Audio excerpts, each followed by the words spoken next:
Í þessum þætti ætla ég að fara yfir þá hluti sem ég búin að vera að vinna í leiknum Hvít þögn. Þetta þáttur 4 og aftur þátturinn bara tekin upp og ég ætla að reyna núna það framvegis að hafa þetta frekar þannig að ég hoppa stundum inn til þess að streyma vinnuna mína. Núna í síðustu viku gerði ég til dæmis á TikTok og að það gerir það bara töluvert þægilegra fyrir mig að svona til að geta skipulagt með almennilega og svo ætla ég alltaf svona reyna vikulega að koma með pínlega uppfæslu á þeirri vinnu sem búið að gerast í vikunni og þá vonandi hægt að hafa búið til einhverjar umræður í kringum þær. Þannig að kannski taka þetta frá okkur. Þannig að þetta verður sem sagt bara til að minna á, leikurinn heitir Hvít þögn og svona leikur þar sem að við förum í gegnum draugalegt umhverfi og leysum einfaldar þrautir og leikurinn gerður sem svona áframhald af byrjandanámskeiðinu mínu í tölvuleikjagerð, þar sem að þegar fólk komið á þennan svona stað, þennan byrjandastað, að þá eru þetta svona næstu skref sem fólk getur tekið. Þannig að það sem ég verið að gera og í þessum þætti að þá ætla ég að sýna ykkur þessa 3 hluti, að ég bjó til einfaldar útlínur í kringum hluti í leiknum, þannig að þegar þú kemur upp að einhverjum hlut í leiknum þá koma útlínur. Í síðasta þætti að þá skoðuðum við hvernig við bjöggum til letum birtast svona grafík eða texta, þannig að nú ég búin að fara örlítið lengra og búa til útlínur og í raun og veru þá fylgdi ég bara kennsluefni sem ég var með á netinu. Þetta var ekki eitthvað sem ég bjó bara til, þannig að ég skal setja í kommentið hvaða kennsluefni ég notaði. Skilaboð milli hluta ég bjó til þannig að núna þegar þú kemur upp að einhverjum hluta þá kemur smá texti og svona upplýsingar í sambandi við hvað hluturinn ég skipti líka um leturgerð, þannig að þetta lítur aðeins betur út núna og hver hlutur sýnir núna hvaða aðgerðir í boði á honum og í raun og veru ég að spá ég að bakka aðeins með þetta því að þegar ég var búin að búa til þessar aðgerðir að þá áttaði ég mig á því að þetta kannski örlítið of flókið fyrir það sem ég vil gera og ég held að það sem þetta bara búa til rök fyrir því að það sé betra að hafa bara eina aðgerð á hverjum hlut til að halda hlutunum einföldum. Og svo bætti ég við nýjum húsgögnum. Ég á pakka af húsgögnum sem að ég lét byggja fyrir mig fyrir annan leik fyrir einhverjum árum og ég ákvað að færa mig örlítið út úr þessum og sá pakki til á Fab. Þannig að ég ákvað að fara svona örlítið frá því að vera að nota þessi blockout umhverfi bara svona til að bæta örlítið dýftið. Þannig að hoppum nú yfir í Unreal projektið og skoðum hvað búið að gerast. Þannig að hér erum við með verkefnið og við skulum bara byrja á því að skoða örlítið þá hluti sem ég búin að gera. Í síðasta myndbandi að þá sáum þið að við bjuggum til svona nýjan aktor eða nýjan leikara sem var svona rammi utan hlutina og við settum hann svona til dæmis utan stólinn og það gaf okkur þessa tengingu sem við vorum að leita að þar sem að þá kom svona þessi overlay grafík. Ég er búin að breyta því núna þannig að þessi aktor sem við vorum að vinna með síðast að ég bjó til við bjöggum til þennan base interactable aktor og það sem ég gerði var að ég bjó til gerði svolítið sem heitir Create Child Blueprint Class, þannig að öll hegðunin sem við byggðum overlayið og allt það ennþá hérna inni, þannig að hér erum við með breytir hérna nafninu á þessu, nú heitir þetta Show Message og ég skal sýna ykkur þessa hegðun hérna aðeins á eftir, en hugmyndin ennþá svo sama, við erum bara með við erum með aktor eða leikara sem við setjum inn í heiminn og þessir aktorar eru þeir sem við getum svona interakta við. Þannig að þið sjáu hérna líka, hér ég með ný 3D-módel, þau eru ennþá bara að nota þessi grunn útlitið en mér fannst bara svona ég var pínlítið þreyttur á þessum svona grófu blockout-módelum, þannig að fyrst ég átti til þessi 3D-módel og hérna nú gamall stóll, að þá setti ég það hérna inn og allt hérna svipað. Ég var byrjaður að skipta út hurðinni en svo tók ég pásu og hérna þessi hérna skápur ennþá svo sami, en þessi takja eftir að við skulum bara spila svo ég geti sýnt ykkur þetta. Þannig að leikurinn hérna og hér borðið til dæmis þetta borð, en ef ég lít til dæmis hérna yfir, þið sjáu hérna punktinn á kaffibollan, að nú kemur upp svona lítill nýti notendavimót sem með nýri leturgerð sem að ég fekk, þetta er eina af ókeypis leturgerðunum sem hægt að fá Google, þannig að ég googlaði bara svona frí font eða eitthvað þannig og dróða bara inn í editorinn til þess að fá þetta inn og hér sjáum við að ég með 2 möguleika, drekka og brjóta en það gerist í raun og veru ekkert af því að ég var ekki komin lengra. Stóllinn hérna, skrifborðsstóll, að þið sjáum að það eru engar aðgerðir í boði á honum og svo sjáum við þennan outline effekt hérna sem er utan á hlutunum, það er svona blár outline effekt sem við skulum skoða þess á eftir og svo hérna er ruslafatan, rekt að gera við hana og hér er svo ljósið og ljósið er með eina aðgerð sem er kveikja, þannig að þegar ég íti á vinstri hnappinn að þá leyfir þetta mér að slökkva á lampanum, þannig að hugmyndin er að leikurinn ætti kannski bara að byrja með slökkt á lampanum og ég kveiki á honum svona og svona leikja hönnunarlega séð að þá vil ég að þegar við kveikjum á lampanum að þá birtist eitthvað hérna á þessum hérna gluggum hérna eða þessum korktöflum og ég var að spá ég að hafa þannig að þetta yrði lykill og lykillinn yrði það sem að við þyrftum þetta er í fyrsta lagi kannski lykill sem að við þyrftum til þess að komast út úr hurðinni og hérna er ég svona hálf bara búin að setja inn nýjan aktor þannig að hann hælatast, þannig gerist ekki neitt en lykillinn ætti þá að fara í þessar dyr og svo var ég jafnvel að spá ég að hafa þannig að það væri líka lykilorð hér á korktöflunni sem myndi vera notuð í tölvuna og þar getum við fengið pínlitlar upplýsingar. Þannig að þetta er raun og veru staðan á leiknum núna. Þannig að við skulum skoða aðeins grafíkinn á bakvið þetta, eða svona grunninn á bakvið þetta. Byrjum á því að fara hérna og skoða þetta hérna, þennan nýja material sem heitir M-Outline. Ef ég opna þetta, þá verði ég að viðurkenna að þetta er pínulítið flókin áferð og ég fylgdi í raun og veru bara kennsluefni á netinu og ég þyrfti að grafa dýpra ofan í þetta til þess að átta mig á því nákvæmlega hvernig þetta virkar en ég þarf í raun og veru ekkert í þessu tilfelli að skilja hvernig þetta virkar, ég vil bara að þetta virki þannig að ég fór hérna inn og fylgdi bara kennslunni. Það stjórntækin sem þetta gefur mér er þetta outline thickness til dæmis, þannig að ef ég set outline thickness í 10 og spila leikina þá ættu allar útlínurnar að verða miklu þykkar eins og við sjáum þannig að við setjum þetta aftur í 2 og svo er ég með hérna uppi líka ég er með lit eða color og við getum sett hann til dæmis í svona rauðleitan og ef ég íti hérna á play að þá glemdi ég hérna að gera apply ef ég íti hérna á play að þá sjáum við að það er komin svona rauður skrifborðstóll þannig að það er að gera þannig að ég setti þetta upp þannig bara til að koma þessi í gang skulum setja þetta aftur yfir í þennan bláa lit sem ég var að nota á hann, ég var frekar ánægður með hann en ef ég ætla að gera einhverjar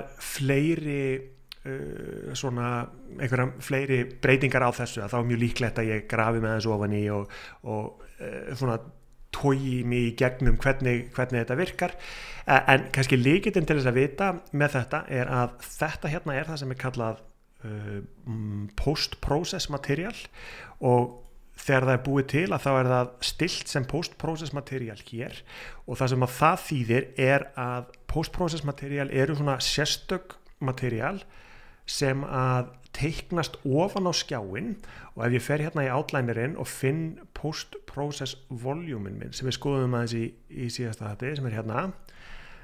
og ég fari bara hérna alla leið niður það minnst kosti mjög neðarlega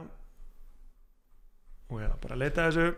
post-process material að þá get ég sett hérna inn það sem er kallað post-process material og þá er hægt að gera ýmis konar svona effekta eins og til dæmis að gera á útlínur í kringum hlutina. Þetta material, þetta virkar þannig og kannski einn mikilvægur hlutur er að þetta virkar þannig að þetta notar svolítið sem er kallað custom depth og það þýðir að þegar við erum að teikna myndina á skjánum og þetta er eitthvað sem að Unreal Engine gerir bara sjálfvirkt fyrir okkur að þegar við verðum að teikna hluti á skjáin að þá ef að hluturinn er merktur til þess að skrifa custom depth að þá þýðir það að hann mun taka upplýsingarnar sínar sem þá í raun og veru bara hvaða pláss hann tekur á skjánum og mun skrifa það í nýja mynd sem við síðan hægt að nota af því að þegar að raun og veru renderingin eða lógikin sem við notum til þess að setja einhverja mynd á skjáina, hún gerir þetta í nokkrum lögum og post-processin í raun og veru eitt lag þar sem hún tekur myndina sem við erum að teikna og bætir ofan á hlutum eins og til dæmis þessu glói og ýmislegt svoleiðis. Þannig að það sem að outliner notar rosa mikið þessi custom depth og ef ég vel hluti hérna í heiminum og skoða stillingarnar fyrir hlutina að þá ein stillingin sem heitir custom depth og hérna render custom depth pass og ef ég kveiki á þessu, nú ég með kaffiteipolið hérna valið, að þið sjáu að þegar ég valdi það, að þá ég búin að merkja þennan hlut að þessi hlutur á að taka þátt í þessu og vera skrifaðir inn í þetta custom depth og af því að við erum með þennan post-process shader hérna ofan á, að þá munum við teikna útlínur. Þannig að þetta svona í aðalatriðum hvernig þetta virkar. Já, slökkum á þessu hér. Þannig að hegðunin okkar sem að byggir svolítið á því sem við gerðum síðast að við þurfum einhvern veginn að hoppa á milli þess að hafa hluti í custom depth eða ekki og ef að þeir eru í custom depth þá teiknast þessar útlínur og ef þetta ekki í custom depth þá sleppur því. Þannig að við skulum skoða hérna aftur hegðunina sem við gerðum í síðasta þætti eða við skoðum í síðasta þætti sem að hafði með hvernig við veljum hlutina og hér skoðum við þegar við gerum hérna line trace í áttina beint frá myndavélinu, við skoðum hvernig forward vektorinn virkaði og line traceið og allt það og lykillinn hér og þetta ennþá sama hegðunin að við höldum hérna utanum hluti sem eru í fókus og það sem þessi hérna hegðun gerir, þannig að spilarinn sjálfur heldur utan öll þessi hérna hegðun, hún að passa það að einhver hlutur sé í að karakterinn viti á hvað hann að horfa basically og það hvernig við gerum það hérna. Við köllum á show message fallið á hlutnum, þannig að við áttum okkur á því við löpum bara aftur í gegnum þetta, við gerum þetta line trace beint fyrir framan okkur, ef að við erum fyrir framan hlut sem af réttri tegund, að þá geymum við þann hlut í breytu sem hérna neyri og breytan heitir in focus og við köllum á show message og show message er svolítið slæmt nafn á event, þannig að ef ég tvíklikka eða ætla ekki að tvíklikka á, bara ætla að sýna ykkur að þetta þýðir að kallaðu á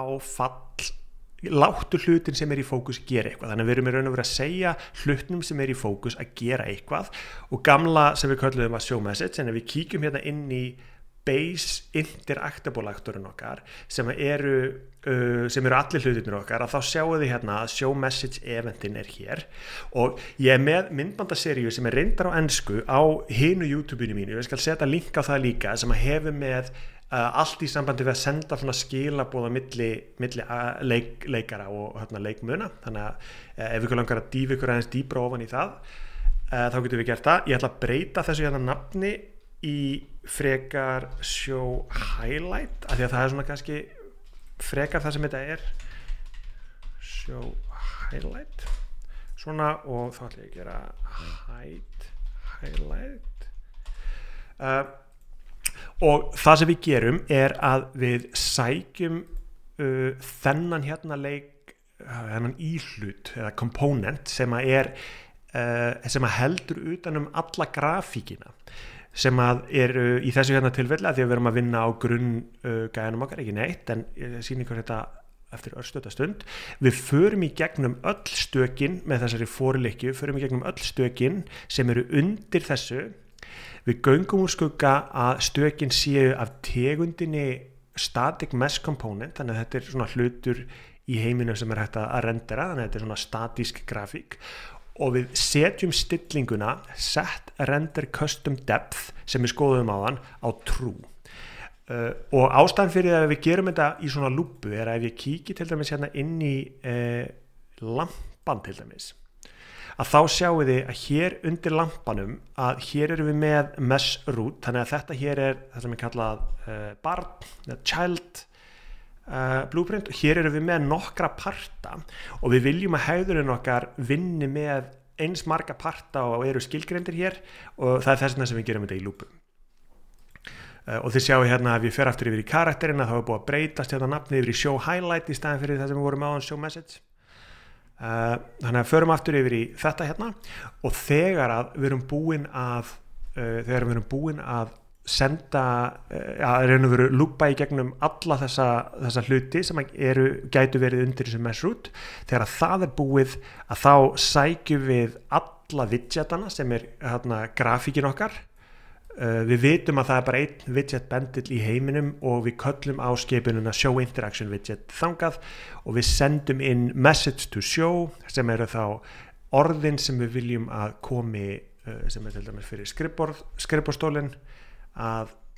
við getum skoðað hérna lampan að við fer hérna vinstra megin og það sjáum við hérna message to show hérna niðri og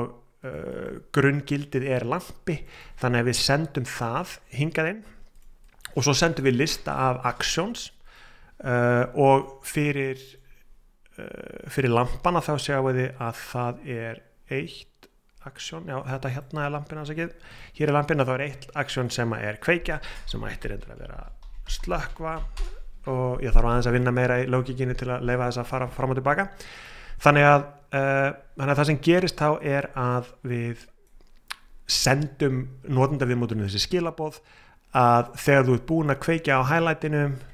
að settu þá upp þessa grafík sem að sýnir skilaboðin og sendu síðan lista af þessum aðgerðum sem í boði og á sama hátt að þá hérna highlight hegðunin okkar, hún gerir það sama, við lúpum í gegnum allt sem undir mesh root, slökkvum á set custom render depth, sækjum notenda viðmótið aftur og þetta eitthvað sem ekkert mál eða sem maður ætti kannski að laga, þetta ekki falleg forritun og kallum á hide interaction widget, þannig að þetta speglar hegðunina bara svolítið tilbaka. Þannig að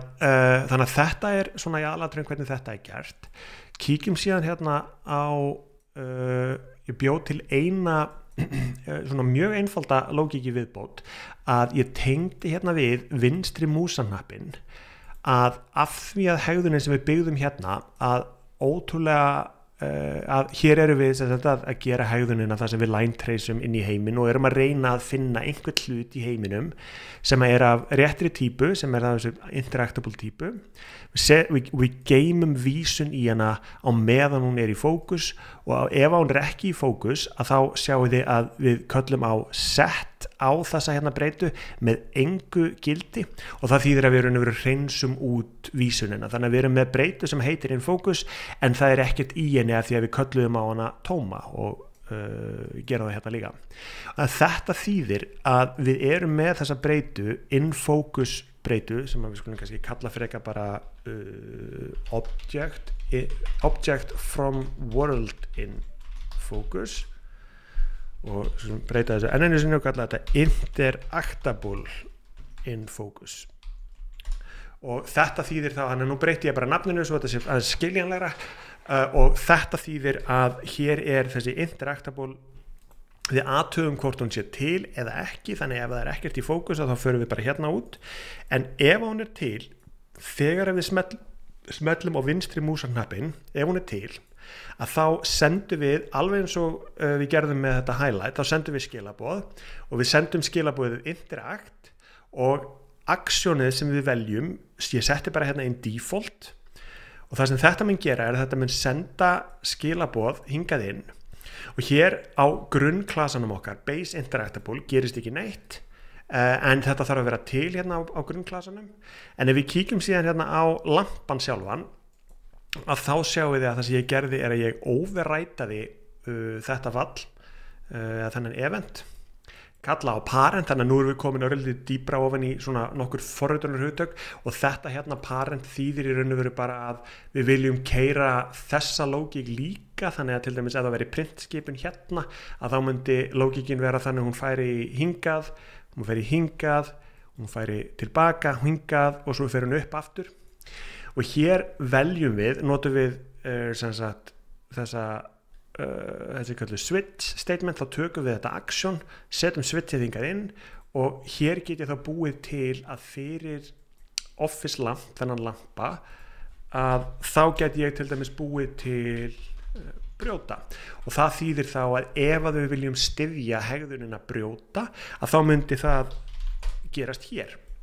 En eins og ég myndist á í upphafi að þá held ég að ég eigi eftir að gera þetta frekar þannig að við notum að við séum ekki með val yfir hvaða hluti við getum valið, heldur ég ætla frekar að hafa bara einn. Og svo hegðunin sett upp þannig að við notum þessa flip-flop nóðu að í fyrsta skipti sem við smellum á í fyrsta skipti sem að þessi hegðun keyrir að þá förum við út A og þá slökkum við ljósið, þannig að við tökum þessi 2 spotlights sem eru skilgreind hér í ljósinu, þetta er bæði ljósin sem fyrir niður og bounce-lýsingin og setjum visibility í false, new visibility í false og svo næst þegar við smellum að þá setjum við visibility í true og það sem að þetta gerir er að þegar við löpum að honum þá sjáum við að actionu okkar er slökkva og ég smelli að þá slekkur hún og ef ég smelli aftur að þá kveikir hún. Þannig að þetta er í raun og veru hvert ég er komin og já, bara ég verð að viðurkenna það, ég er farin að sjá svona fyrir endan á þessu, svona myndin af hvernig ég ætla að gera þetta og það sem eftir er svona að koma og endilega hafið þið samband ef þið eru með einhverjar spurningar, ef þið hafið áhuga á því að læra grunninn og vera komin á þannig stað þið getur farið að nota og farið að vinna í að læra þessa hluti og skoða þessa hluti, þá endilega tjekkið á námskeiðinu sem er á námskeið.gisling.games en annars bara takk fyrir í dag.